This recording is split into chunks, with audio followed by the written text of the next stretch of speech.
नियंत्रण ठेवणं ही सर्व बेस्ट उपक्रमाची जबाबदारी आहे. ती काय मुंबई महापालिकेची जबाबदारी नव्हती. बेस्ट उपक्रमाचे महाव्यवस्थापक आणि बेस्ट उपक्रमाचे वाहतूक विभागातील अधिकारी यांनी त्यांच्यावरती नियंत्रण ठेवायला हवं होतं. परंतु आश्चर्याची गोष्ट अशी होती की बीएसटी मधून रिटायर झालेले निवृत्त झालेले अधिकाऱ्यांनीच त्या कंपनीमधले अधिकारी म्हणून काम करायला सुरुवात केली. कारण की बीएसटीच्या अधिकाऱ्यांना बीएसटीची सिस्टीम माहिती होती, कसं काम करतात. त्यांना हायर केलं, त्यांना आणि त्यांना कॉर्पोरेट वाला पगार दिला असेल.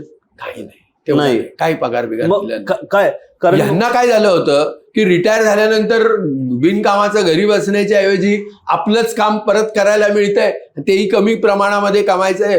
4,000 बसायच्या ऐवजी 200 बसच बघायचे आहेत, तर काय हरकत आहे अकाउंटेबिलिटी आणि कोण विचारणार आहे तिथे, काही नाही. आणि जर काही कमी जास्त असेल तर बीएसटीतले जे अधिकारी आहेत त्यांच्याशी यांचे संबंध होतेच 15-15, 20-20 वर्षाचे.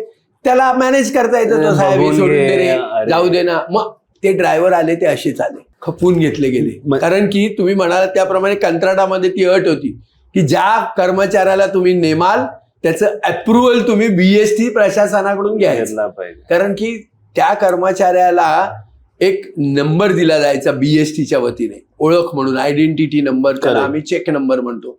तो चेक नंबर त्याला बीएसटी द्यायची. ती कधी द्यायची?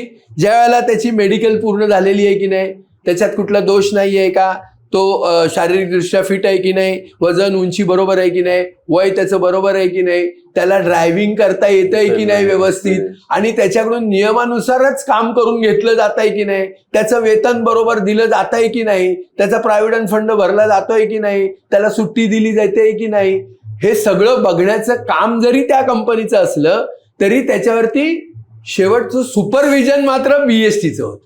म्हणजे सो बीएसटीच्या अधिकारी जोपर्यंत हे बरोबर आहे असं म्हणत नाही तोपर्यंत त्याचं बिल पेमेंटसाठी अकाउंट्स डिपार्टमेंटकडे जाणार नाही. मग हे सगळे सुरू झाले, नेक्सस सुरू झाला.